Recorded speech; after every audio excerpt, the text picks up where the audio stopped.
thank you very much for a great overview of the Russian markets. Fascinating summary of all the different activities there and the size of the Russian markets, and particularly its agribusiness exports and its increasing development of its Silk Road routes as well. So very interesting comments there. And so I believe we've got a reasonable amount of time left for Q&As, AJ. So we'll move straight into those. I think some of the questions that people have asked have already been answered. So one question for Barbara, with your automotive distribution, are you able to, and it's something that perhaps Elizabeth might want to comment on as well, that is in terms of with your across Russia rail logistics, the challenges of the changes in the railways with respect to the railway, the changes in sizes that the railways have. What the challenges are there, and what are the issues with respect to the balanced trade with the rail at the moment? Because, you know, is it similar to that of the container trades? Is there a lot of empty repositioning going on with rail wagons to get them back to the export markets, and what sort of challenges does that present? Is that something that you're in a position to comment on in your experience, please, Barbara?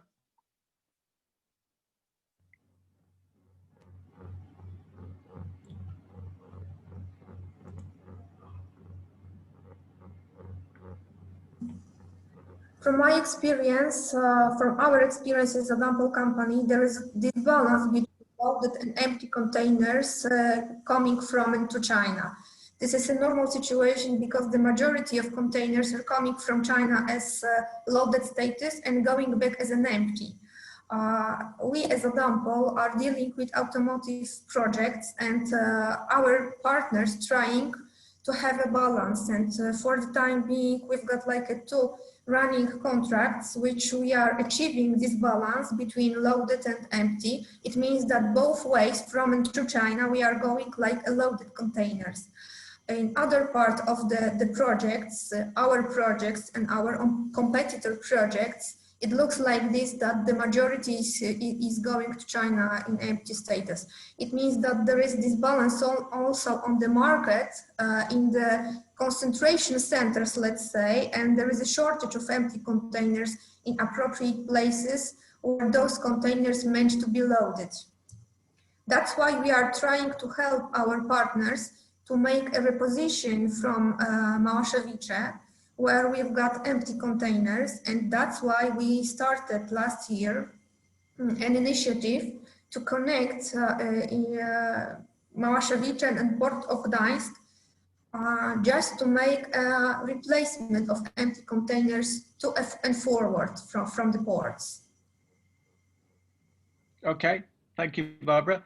Elizabeth, would you like to comment on that? And as an economist, do you have any views on how the empty leg, what can be done to stimulate traffic that might help there? I've heard that, I mean, this is really an issue, that we have some kind of imbalances in the trade between Far East and Europe especially. And but I've heard that from Chinese rail operators that this has really been improved, and let's say the number of the empty import or empty containers coming back to China has decreased significantly. Some European countries started to load let's say commodities into containers, which from a, let's say, financial point of view might not be that attractive, but they just, I mean, just to let's say to couple or to cope with these imbalances. I've heard that wood products, for instance, are sometimes loaded or chemicals, chemical products as well. So and these, I mean, there is some tendencies that these imbalances are reduced. This is what I know from the, let's say, economic perspective. May I add a word? What Dr. Elizabeth said is connected with Russian market, because we have to make a reposition of empty container to Russian Federation in terms of wood production, for example, because still Russian Federation is the biggest player in the wood production area. That's why it could be a solution, but it has its challenges, let's say. Mm. Okay. Barbara, Elizabeth, thank you. Do any of the other speakers want to add to that quick exchange? Philip, you're on mute, by the way. Yeah, no, I'd just like to reiterate also what Barbara and Elizabeth have said. Getting cargo by rail from China to Europe is easy, I would say. A, because of the subsidies, which are decreasing. B, because of the value of the goods. The problem is not just that there's less volume going from Europe to Asia, but there's also the value of the goods and the ability to pay for the train, which is more expensive than by sea, is an issue. So the only way to make this work, in my view, is to have a kind of a center where you can aggregate or you can bring together the volume, a big chunk of volumes where you have a chance to fill the train going back. Otherwise, especially if, and I don't know, to be honest, I haven't followed in the last few months, but if the subsidies in China are going to become less and less, it will be much more complex to make this work. Philip, thank you for those insightful comments. That's very helpful and added some value. Moving on to the Q&As that have been coming in, a question from Emre Panirsi. You don't say where you are. A question for all the port operators, whether you deliver export containers to their buyers or freight forwarder titled BL within customs inspection port area or outside the port area. In other words, so what percentage of the containers are delivered are on bills of lading to delivered inside the port of area as opposed to bills of lading with outside the port areas?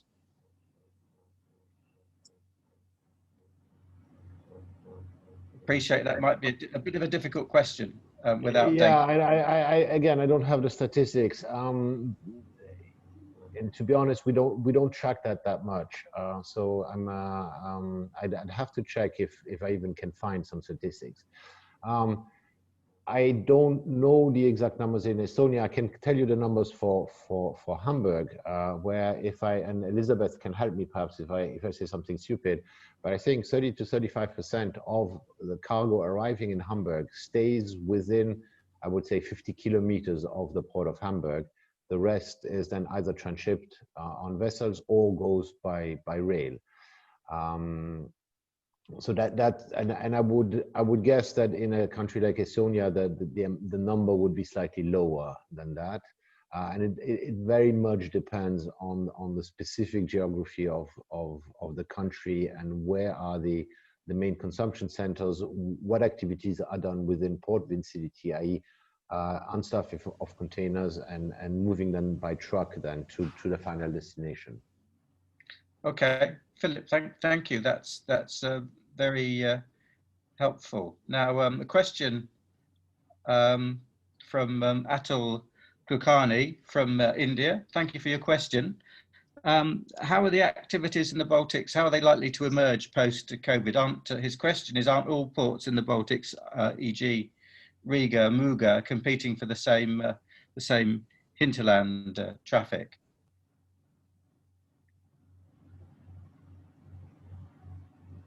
You want me to answer? It sounds like you just want to. I don't want to monopolize.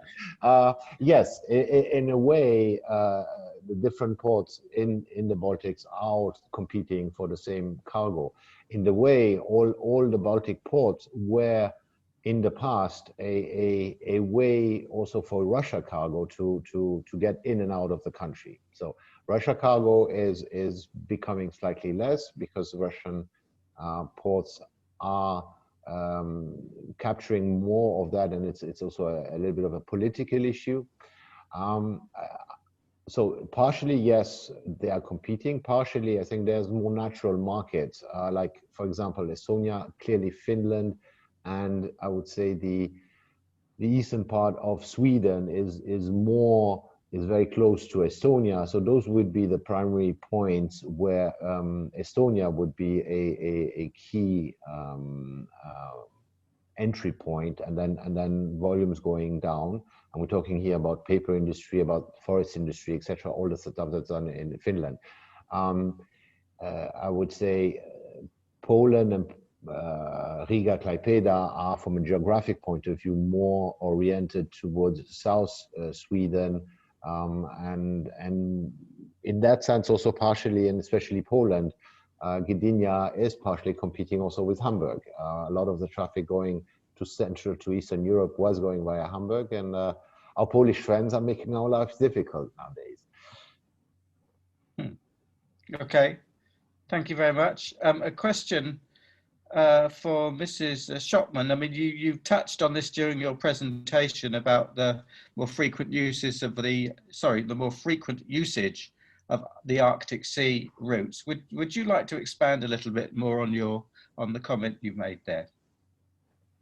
Yeah, I mean, what we have seen is actually that the cargo currently moved through this through the northern route is very, very small. I think Russian ports there recorded some kind of 100 containers, probably mostly a project cargo over the last year. I mean, there is currently actually there are no frequent services established on this route yet. However, we know that the Russian government is investigating the possibilities to build major container ports in the Arctic Sea and to handle Far East, Northern European or European cargo in general through this route. So, and as we all know, the climate change has made it possible or to easier ship cargo through over the Arctic route. I mean, there are still obstacles as ships need to be accompanied by let's say icebreakers for most of the year. So I mean, this is really an additional possibility, and currently it's difficult to say if major volumes are going to be shipped through these ports. But I can just say that, I mean, this is really probably the potential is quite large. Unfortunately, considering the current climate changing conditions, but let's see what will happen in the future. So far, there are no major activities, but I see a potential there actually. Okay, Elizabeth, thank you very much. I shared my office with a transport economist for more than 10 years, and coming from the practical side of the business, we used to have some very strong debates of the economic theory in terms of trade flows versus the practical applications. But I have to say you've done a very good job in steering the middle path today. So thank you for your input. Another question for Philip about the collecting of data for your operations in order to integrate with your smart platform, and how you plan to develop your digital integration application. Is this going to be in-house or third parties? And how do you see all that developing? Following, I think the ports have a huge amount of data that transits through them, which we're not making use of, and where we can much much better plan our operations and streamline our operations if we made better use of it. Just using, for example, artificial intelligence to predict a little bit the dwell time of containers, those kind of things. We have all the information in our port operating systems already. It's just it's more of a question, what tools, what systems do you use for that? That's the one point. The other point is, having been in the industry for more than 20 years, it's one, and I always say it's one of the most, it was, I have to say, it was one of the most backward industry, because a lot is still happening by paper. And that's due to the fact that you have customs involved, you have customers involved, you have a lot of different points, contact points with key stakeholders, which create inefficiency, which create a huge amount of paperwork. And the goal here is to try and digitalize most of that. So I don't think, again, most of the data is available in one form or another. It's just a question of how do you bundle it and how do you use it in order to become more efficient. And second part of the question, would we do it ourselves or would we work with third parties? The simple answer is we work with HPC, who helps us through some of those things, and we also work with a lot of third parties. We're not a software house, and we don't intend to become a software house, but we use the know-how and the tools available in the market and try to combine them to something which makes more sense for us. I hope that answers your question. Yes, no, thank you. I'm sorry if we appear to be monopolizing your time, Philip. I have got one, it must be the quality of your answers. I have got one more question, which is a sort of strategic issue that we touched on earlier with the way that HHLA is investing in terminals and with the road rail and ro-ro interfaces compared to our colleagues at DPW who are investing in shipping lines. How do you see those two strategies, and what are your comments on the two approaches? Let me put it this way. We see the crisis actually showed it, because on the road, getting the goods to the ports was quite easy. The ports were operating. Where it got a little more tricky in Europe is getting goods to the end customer, and therefore that's a situation where we see, in conjunction with also the whole environment protection programs, and the fact that you want to avoid having thousands and thousands of trucks in the port. Just to give you an example, in Hamburg we have 1,600 trucks a day just for the local distribution. Most of the long distance is already done by rail, but trying to find solutions to avoid road congestion and all the damages that causes is something that we are very keen, and where we see rail, if done correctly, as being a good competition to road, and where we see the biggest advantages to get. Now, coming back to and that's why all those initiatives are very much in the forefront of what we're looking at. If we see, on the other hand, DP World, it's certainly not a path that we would go ahead. I'm not too sure yet what is the ultimate goal of DP World, and I don't know if anybody except DP World themselves know what the ultimate goal of it is. But we see the sea transportation already being quite efficient, and therefore we don't see a need for us to get involved in that. Now, it seems they have a different view. I'd be interested in having that discussion with them, because to be honest, I'm not quite sure where they're going. Okay. Thank you for that direct and honest answer. In a previous life operating a shipping line to West Africa, our competitive shipping lines were there just to act as a pipeline to push cargo across the terminal into the hinterland logistics networks, and it was seen as a provider for the landside activities, because that's where all the money was made and not in the marine transport sector. Matthias, have you got anything that you'd like to comment on from the discussion so far? You've not had an opportunity to. No, I'm okay. I answered the questions by typing them in the box. I don't know if you okay. I think we've covered. Thank you. I think we've covered most of the questions, and I sense we've had a good innings from our speakers. And if ever you wanted the definition of free consultancy, it's the questions that everybody's answered this morning, I think, which has proved the value of attending transport events presentations. So thank you all for that. And unless we've got any other comments that the speakers would like to make, my proposal is that we draw things to a close, and I'll shortly hand back to AJ. It's been a pleasure to be here. I'm glad I was able to schedule our sailing trip to Step Ashore last night to be able to moderate today.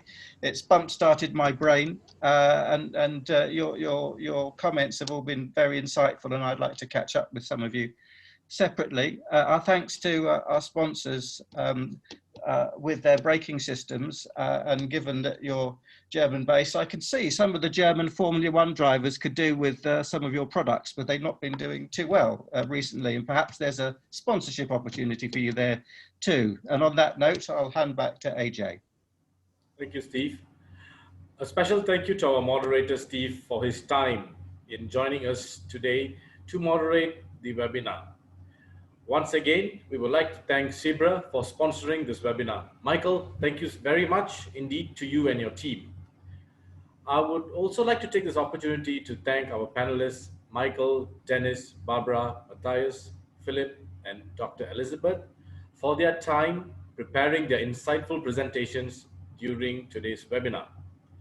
The presentations given today and a recording of this webinar will be available to all registered attendees tomorrow at www.transportevents.com.